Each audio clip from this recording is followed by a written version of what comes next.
প্রথমবারের মতো বৈঠক করলেন প্রধান উপদেষ্টা ডক্টর মোহাম্মদ ইউনূস ও ভারতের প্রধানমন্ত্রী নরেন্দ্র মোদী। থাইল্যান্ডের রাজধানী ব্যাংককে বিমস্টেক সম্মেলনের ফাঁকে বৈঠক করেন তারা।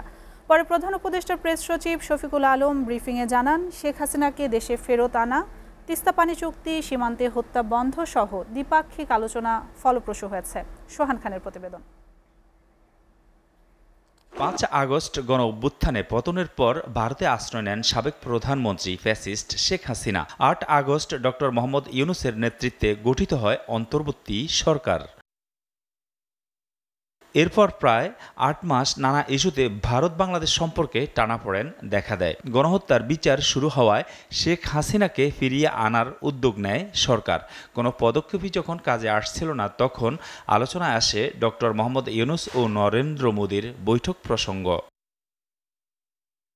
অবশেষে প্রত্যাশিত এই বৈঠকটি থাইল্যান্ডের রাজধানী ব্যাংককে বিমস্টেকের ষষ্ঠ শীর্ষ সম্মেলনের ফাঁকে অনুষ্ঠিত হয়।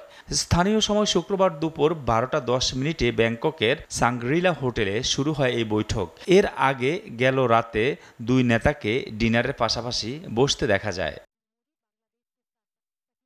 প্রত্যাশিত এই বৈঠকে উভয় দেশের রাষ্ট্রপ্রধানের খুশ মেজাজেই দেখা গেছে।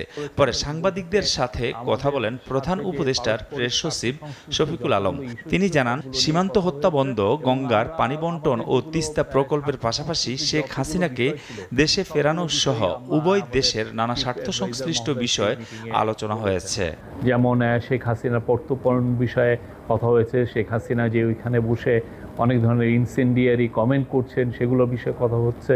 তারপরে বর্ডার কিলিং নিয়ে কথা হয়েছে। আমাদের দুই দেশের মধ্যে যে গাঞ্জেস ওয়াটার ট্রিটিটা আপনি জানেন যে নতুন করে এটার এক্সপায়ার হয়েছে, নতুন করে ট্রিটিটা হওয়ার আবার কথা হচ্ছে, এবং তিস্তা ওয়াটার, এগুলো সবগুলো নিয়েই কথাবার্তা হয়েছে। আমি বলবো যে মিটিংটা খুবই কনস্ট্রাকটিভ, প্রোডাক্টিভ এবং ফ্রুটফুল হয়েছে।